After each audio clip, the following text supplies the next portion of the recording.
Direct from our newsroom in Washington, in color, this is the CBS Evening News with Walter Cronkite and Russ Hodge in Memphis, Tennessee, Dan Rather in New York, Bernard Kalb in Saigon, Marvin Kalb in Wellington, New Zealand, and Bert Quint in Quezon, Son, South Vietnam. Good evening. Dr. Martin Luther King, the apostle of nonviolence in the civil rights movement, has been shot to death in Memphis, Tennessee. Police have issued an all-points bulletin for a well-dressed young white man seen running from the scene. Officers also reportedly chased and fired on a radio-equipped car containing 2 white men. Dr. King was standing on the balcony of a second-floor hotel room tonight when, according to a companion, a shot was fired from across the street. In the friend's words, the bullet exploded in his face. Police, who have been keeping a close watch over the Nobel Peace Prize winner because of Memphis' turbulent racial situation, were on the scene almost immediately.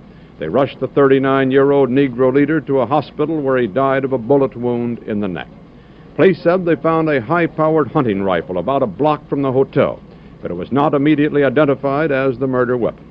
Mayor Henry Loeb has reinstated the dusk-to-dawn curfew he imposed on the city last week when a march led by Dr. King erupted in violence.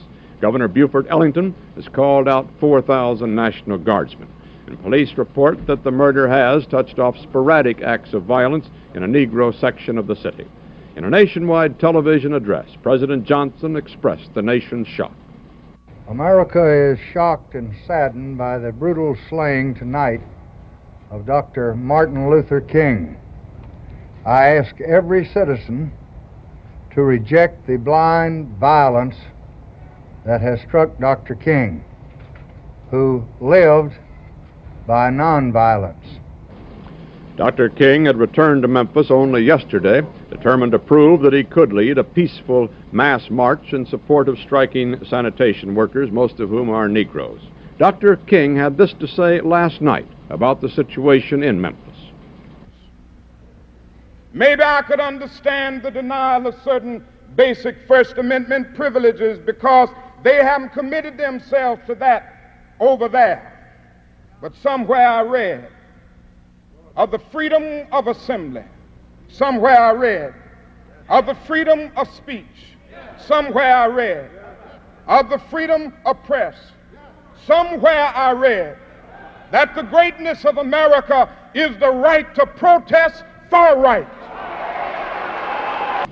There was shock in Harlem tonight when word of Dr. King's murder reached the nation's largest Negro community. Men, women, and children poured into the streets. They appeared dazed. Many were crying.